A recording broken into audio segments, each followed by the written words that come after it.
La paix soit avec vous. Pourquoi êtes-vous bouleversé? Et pourquoi ces pensées qui surgissent dans votre cœur?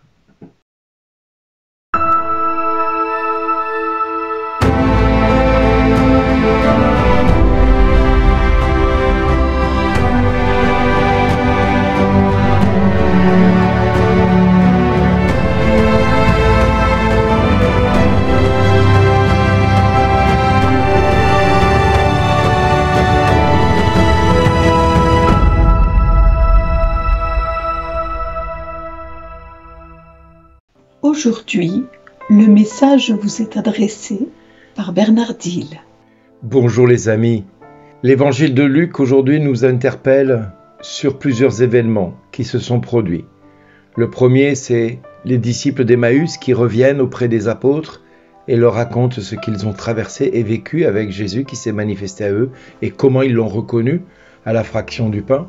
Puis Jésus va apparaître au milieu d'eux et va leur enseigner tout ce qui avait été dit à son sujet dans les Saintes Écritures, les prophètes, les psaumes. Mais il commence par leur apparaître en leur disant « La paix soit avec vous ». Pourquoi êtes-vous bouleversés? Et pourquoi ces pensées qui surgissent dans votre cœur? Voyez mes mains et mes pieds, c'est bien moi. Touchez-moi, regardez. Un esprit n'a pas de chair ni d'os, comme vous constatez que j'en ai. Pourquoi Jésus dit-il cette parole aux apôtres? Mais parce que les apôtres ont l'impression de ne pas comprendre ce qui se passe. Ils sont déroutés, ils sont désorientés totalement. Ils voient Jésus alors qu'ils savent qu'il est pertinemment mort et qu'ils l'ont mis dans le tombeau et que dans le tombeau, normalement, il n'y avait aucune chance qu'il puisse s'en sortir. Et il est là, maintenant, au milieu d'eux, dans cette pièce. Et il va même leur demander à manger. « Avez-vous ici quelque chose à manger ?» Alors ils lui présentèrent une part de poisson grillé qu'il prit et mangea devant eux.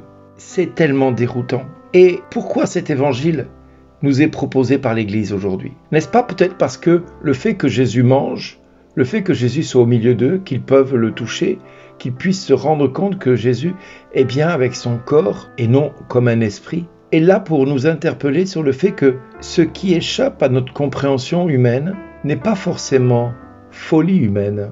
Or, vous le savez très bien que par moments, si nous racontons certains événements que nous avons vécus auprès de certaines personnes, ils nous prennent pour des personnes dénuées de toute intelligence, voire même d'avoir un petit grain de folie, pour ne pas dire être complètement fou.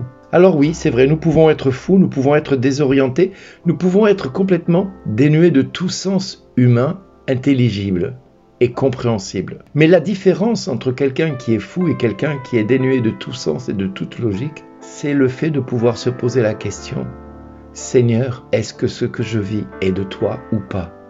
Est-ce que ce que je vis est normal ou pas ?» Quand vous rencontrez un psychiatre et que vous racontez vos expériences spirituelles ou un psychologue qui n'a pas du tout la foi, ils vont vous parler de délire mystique immédiatement. Or, il ne s'agit pas de délire mystique, il s'agit simplement d'un événement qui échappe à la compréhension humaine et qui peut par moments poser question à l'intelligence humaine, cette intelligence qui est limitée à ce que nous sommes capables de comprendre ou de voir. Si moi je raconte à certains psychiatres et psychologues l'expérience que j'ai vécue pendant 5 heures de voir la Passion, il est certain que beaucoup me prendront pour un fou et certains me penseront même que j'ai rêvé tout éveillé. Peut-être, pourquoi pas. Mais je ne peux pas nier ce que j'ai vu.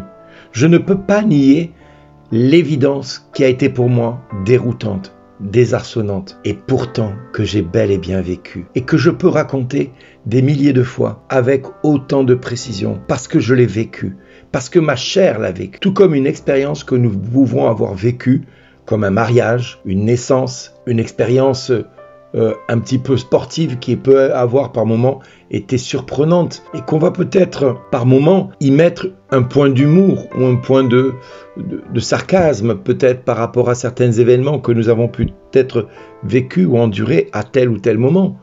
Quand je raconte mon histoire de ma guérison, il est certain que je raconte systématiquement les mêmes choses parce qu'à force de raconter ce que j'ai vécu, cela est devenu aujourd'hui une telle évidence. Mais si je pose la question à ceux qui étaient présents ce jour-là, ils raconteront les événements un petit peu différemment parce qu'ils ne l'ont pas vécu avec mes yeux et ma compréhension du moment. Les apôtres eux-mêmes racontent cet événement et peuvent poser question à notre intelligence humaine.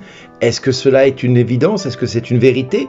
c'est leur vérité, du moment qu'ils ont raconté, qu'ils ont écrit. On ne peut pas le nier. Pourquoi je dis cela? Parce que par moments, nous pouvons vivre des événements spirituels qui peuvent échapper à notre intelligence compréhensible, si je peux me permettre de parler ainsi. Mais ce qui va faire la différence entre quelqu'un qui est fou et quelqu'un qui est en plein questionnement sur ce qu'il est en train de vivre, c'est cette capacité à se poser la question, Seigneur, est-ce que c'est toi qui me permets de vivre cela? Le fait de pouvoir se poser cette question montre que nous ne sommes pas dénués de toute intelligence, mais que nous avons une capacité à comprendre certains événements avec des moyens limités par moment et d'autres un petit peu plus développés. Mais nous avons cette capacité de ce qu'on appelle dans l'Église le discernement. Alors, Jésus était-il un esprit? Non, les apôtres le font bien comprendre que ce n'était pas un esprit, puisqu'il le dit, Jésus a même mangé un poisson grillé parmi eux. Donc nous voyons bien que là, leur intelligence a été mise à rude épreuve, mais l'évidence physique, physiologique était bien là. Et l'évidence était telle qu'ils n'ont pas pu faire autrement que la raconter. Alors, chacun de nous, nous avons nos propres expériences et nous devons nous poser la question, Seigneur, est-ce que c'est toi ou pas? Et ce qui va nous permettre de discerner si c'est de Dieu ou pas, c'est cette fameuse phrase que Jésus va dire à plusieurs reprises dans les évangiles, la paix soit avec vous. Le premier fruit de l'esprit, c'est la paix que Dieu met dans notre cœur.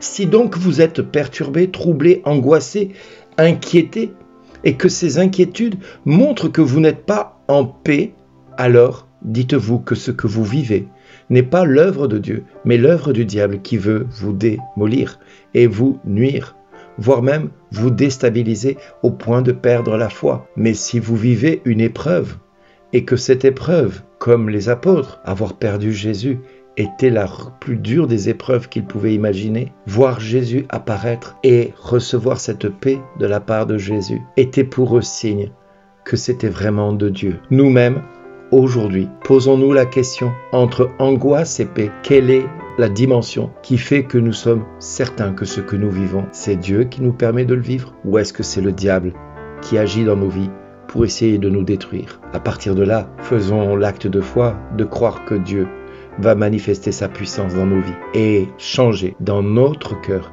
ce qui a besoin d'être changé. Parce que Dieu se servira toujours de ces périodes perturbantes, angoissantes, pour manifester sa gloire. Et le fruit de l'esprit sera toujours la paix. Et le fruit de l'esprit sera toujours d'entendre à travers cette paix que Dieu nous souhaite et nous donne, merci d'exister.